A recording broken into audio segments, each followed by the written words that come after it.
Welcome back to Gamer. My name is Crowmar, and I am joined today by Dogman Dan of the channel Dogmandan75. Say hello and introduce yourself, Dogman Dan.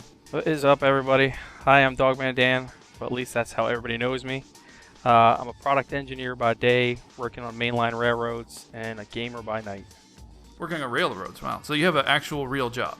I have an actual real job that pays the real bills. Nice, unlike me.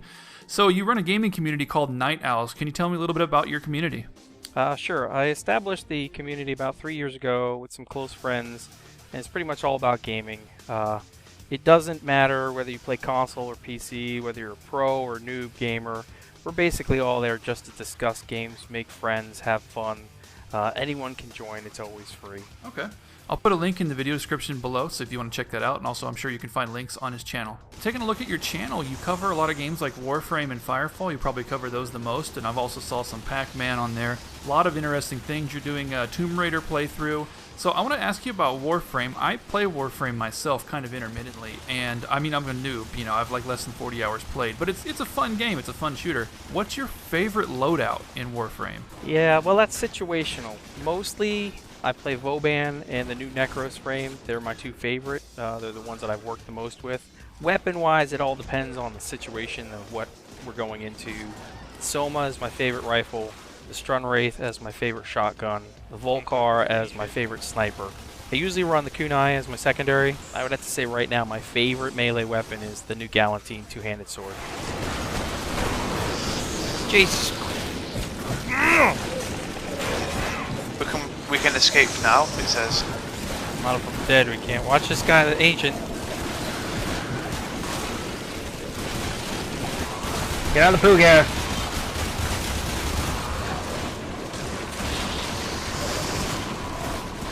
So you got a giant two-handed sword and you got throwing daggers as your secondary weapon for silent kills. Pretty nice. So I want to move on to Firefall. It's another game that you play. It's the sci-fi shooter MMO, and I'm kind of curious about the future of this game. In your opinion, where is it going to go? More towards the MMO, more towards the esport? What do you think? Well, I've been playing it for so long and I've seen it change so many times. Honestly, it's complicated because they've got two great foundations to work with. All right, they got the classic MMO, PvP, which is pretty much where the majority of the players are these days, which is why recently they stopped focusing on PvP and started focusing more on PvE, because there's just not a lot of content out there. They've got a lot of bugs that need to be fixed.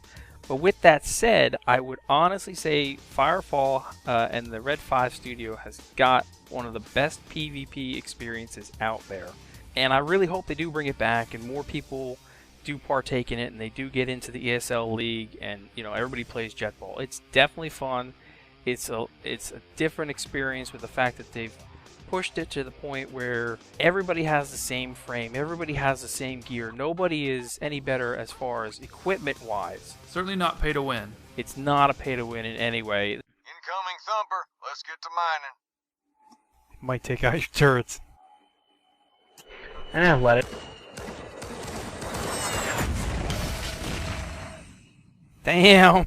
Alright, for other game types, you say that you play a lot of racing games. What's your favorite racer that's out right now? I do play a lot of them. I don't post as much as I used to, but I would say Sim Raceway is my favorite real simulation game out there, though I know many others are going to say iRacing. But Sim Raceway has got to be one of the best free-to-play simulation games that are out there. I enjoy it. Everybody that I know enjoys it. I mean, they offer weekly racing competitions. They offer weekly and monthly cash prize events.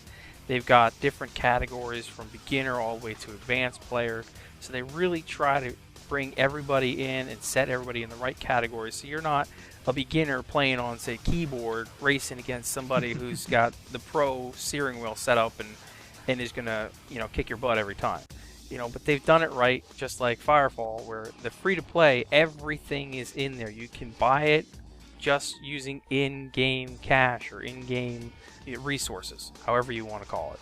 Alright, so let's talk about your channel more in general. You post a lot of videos and you've been doing this a while, so over time, how have you improved your channel? To be honest, I thought my channel was pretty good before I became a partner with TGN, but since that time, I've had a chance to speak with so many other partners and learn so many new ways to improve my video, my audio quality, And in turn, it's really helped me grow my channel, my subscribers, and my followers. So you got a lot of more experience and improving your audio quality. I know you told me that you bought microphone setup recently, so your audio quality does make a huge difference. I agree. My audio before had a lot of background noise to it. Now, having learned some of the tips and tricks, I can pull that background noise out, what little bit is left, and make the audio much nicer and sync it much easier with games. Yeah, it puts you on a whole different level. I completely agree. And it doesn't have to be a super high-powered piece of gear to do it. You just have to take the extra time, 5-10 minutes to clean it up. All right, so what are your long-term goals on YouTube? Is this something that you're looking at as a future career, since you already have one, or is it more like a hobby? I'm just going to keep bringing out great content, making videos and games with friends